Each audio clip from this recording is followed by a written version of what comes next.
जो मेरे भाई लोग बार बार कमेंट करके कहते हैं कि भाई सूत पुत्र कोई छोटी जाति होती है, कर्ण को सूत पुत्र होने के कारण और इस कारण से छोटी जात का होने के कारण उसे बाहर निकाला गया, उसे प्रतियोगिता में भाग नहीं लेने दिया गया, तो ये सब चीजें मिथ्या हैं।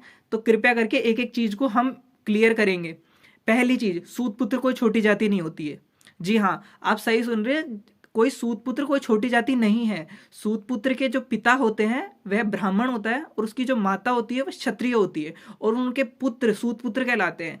जैसा कि महाभारत के शुरुआत में ही इस चीज का वर्णन है कि जिन्होंने महाभारत हमें सुनाई है ना, लिखी नहीं है, जिन्होंने सुनाई है वो महर्षि उग्रश्रवा हैं। और महर्षि उग्रश्रवा के पास सभी ब्राह्मण, सभी क्षत्रिय और सभी वहां यज्ञ में आए हुए लोग नीचे बैठते हैं और उनको सामने आसन ग्रहण करवा कर बोलते हैं कि आप कृपया करके हमें उस महान कथा का वर्णन सुनाइए और हमें लाभान्वित कीजिए। तो सुत नंदन, सुत श्रेष्ठ, ये सब उपाधियां उन्हें दी गई हैं और उनको इतनी इज्जत से बोला जा रहा है, तो आप कैसे मान सकते हैं कि भाई वो कोई छोटी जाति बताना चाह रहे हैं या उस छोटी जाति होने का उनका तिरस्कार हो रहा है। या तो आप उसको छोटी जाति मानना बंद कर दीजिए, या दूसरा कि छोटी जाति अगर है तो उनका उसके कारण है ना उनको भगाया नहीं गया, उनका तिरस्कार नहीं किया गया।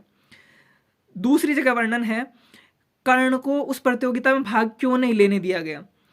कर्ण को उस प्रतियोगिता में भाग इसलिए नहीं लेने दिया गया क्योंकि वो प्रतियोगिता रखी गई थी हस्तिनापुर के राजकुमारों के लिए, और मेनली हस्तिनापुर के वे राजकुमार जिन्होंने द्रोणाचार्य से शिक्षा ली थी। द्रोणाचार्य से शिक्षा लेने के बाद हस्तिनापुर का राज परिवार और हस्तिनापुर की जनता ये देखने आई थी कि द्रोणाचार्य ने उनके राजकुमार को कितना काबिल बनाया है, उन्होंने क्या शिक्षा दी है। आप उस अगर पूरे के पूरे प्रतियोगिता में देखेंगे तो अश्वत्थामा शुरुआत जरूर करता है कि भाई हाँ, मेरे जितने भी राजकुमार हैं, मेरे पिता से जो भी सीखे हैं वो सभी उस प्रतियोगिता में आ रहे हैं, तो उसका आगाज करता है। लेकिन वो उस प्रतियोगिता में भाग नहीं लेता है। क्यों? वो भी तो छोटी जात का नहीं था ना, वो तो उच्च जात का था। ब्राह्मण से ऊंची तो कोई जाति नहीं बचाई जाती आज की तारीख में हिंदू धर्म में, उसे भाग क्यों नहीं लेने दिया गया। तो कृपया करके इस चीज को बताना बंद कर दीजिए कि वो सिर्फ छोटी जात का था, इस वजह से उसे मना कर दिया गया। तीसरी बात, उस काल में जितने भी कर्म होते थे उसके आधार पर आदमी का वर्ण तय होता था। हाँ, उनमें धीरे धीरे उन मतलब कठोरता आने लगी थी, थोड़ा थोड़ा जात के आधार पर अंतर होने लगा था, लेकिन ये समय के साथ परिवर्तन हुआ है। लेकिन इतना तब भी नहीं हुआ था, क्योंकि आप अगर देखेंगे, अगर वह सूतपुत्र था, उसकी छोटी जाति थी, लेकिन जब उसका कर्म चेंज हुआ अर्थात वो अंगराज बना, तो अंगराज बनते ही वह क्षत्रिय में माना जाने लगा, तो उसको द्रौपदी के स्वयंवर में जहां पे सिर्फ क्षत्रिय और राजकुमारी आ सकते थे वहां पे उसे भाग भी लेने दिया गया। बाद की बात अलग है, द्रौपदी ने उसे मना कर दिया, और द्रौपदी ने उसको मना किया उसका वर्णन भी अलग से महाभारत में है। तो कृपया करके बार बार इन चीजों को बिना पढ़े आप सिर्फ तिरस्कार कर देते हैं, उन चीजों को बोलना बंद कीजिए। और अगली बात मैं बताना चाहूंगा, अगर कोई सूत पुत्र का कार्य भी अगर कोई छोटा कार्य होता तो ना तो श्री कृष्ण अर्जुन के सारथी बनते, है ना। श्री कृष्ण ने 18 दिनों तक अर्जुन के सारथी बनकर कार्य किया है, तो वो कोई छोटी जात नहीं होती थी। और दूसरी बात, जब आप उसके अंदर वर्णन पढ़ेंगे तो एक ऐसा अध्याय आता है जिसके अंदर पांडवों के मामा, और वो पांडवों के मामा कुंती के भाई नहीं होते, वो पांडवों के जो मामा होते हैं वो माधरी अर्थात जो नकुल और सहदेव की माँ होती हैं उनके भाई होते हैं। तो वो जब पांडवों के पास आते हैं तो उनको धोखे से दुर्योधन उनका सत्कार करता है, आदर करता है, और वो बोलता है जिसने मेरा ये सत्कार किया तो मैं उसकी तरफ से लड़ूंगा।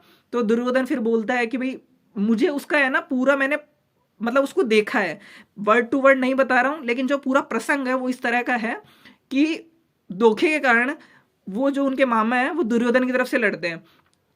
और जब कर्ण अर्जुन के खिलाफ युद्ध करने के लिए उतरता है तो कर्ण यह कहता है कि आपसे बड़ा ना तो कोई सारथी, और कृपया करके जो मेरी तरफ से आप सारथी बनिए। मतलब वो ये चाहता था कि अगर श्री कृष्ण के अलावा इस टक्कर का कोई सारथी है तो वो आप हैं, तो कृपया करके आप मेरी तरफ से लड़ लिए। अब सोच के देखो, श्री कृष्ण तो भगवान थे, चलो वो जाति पाति में विश्वास नहीं करते, लेकिन जो उनके मामा थे वो तो क्षत्रिय धर्म से थे, और क्षत्रिय लोग अगर इस चीज को मानते ही कि भाई वो छोटी जात है और इस कारण मैं ये कार्य नहीं करूंगा, मैं तो सारथी बनूंगा ही नहीं, तो सोच के देखिए। और मेन चीज, हाँ आप एक चीज, अभी मेरे को एक चीज और याद आई है कि कर्ण तो तब भी सूतपुत्र ही था, तो कर्म के आधार पर आप क्या कह रहे हैं कि भाई कर्म के आधार पर नहीं होता था, उसको जाति के आधार पर ही है। कर्म के आधार पर ना तो वो क्षत्रिय बना था फिर तो, और क्षत्रिय बना ही नहीं था तो एक सूत पुत्र के वो सारथी क्यों बनते? तो थोड़ा चीजों को जानिए, थोड़ा चीजों को पढ़िए, उसके बाद में बात कीजिए। और जो लोग ये कहते हैं कि मतलब उस समय में है ना, आप कई चीज़ों को पढ़ेंगे, कुछ चीज़ें आपको गलत लगेंगी, कुछ चीज़ें सही लगेंगी। मैं उनमें आपको कई तरह की चीज़ें बता सकता हूँ। मैं सब कुछ नहीं जानता हूँ, ये बात मैं अच्छे से कह रहा हूँ कि मैं सब कुछ नहीं जानता हूँ, लेकिन जितना मुझे पता है मैं उतना बताने की कोशिश करता हूँ। और अगर आपको पुराने ग्रंथों में कोई चीज़ गलत मिलती है तो उसके बारे में आपको ये भी मिलेगा कि उस गलत को करने के कारण उनके साथ बाद में क्या हुआ है, और उस गलत को करने के बाद उनके साथ जो भी चीज़ें होती हैं उन चीज़ों से हमें ये भी शिक्षा मिलती है कि भाई हमें आगे चल के ये चीज़ें नहीं करनी है। तो कृपया करके आप इन चीज़ों को समझें। जय श्री राम।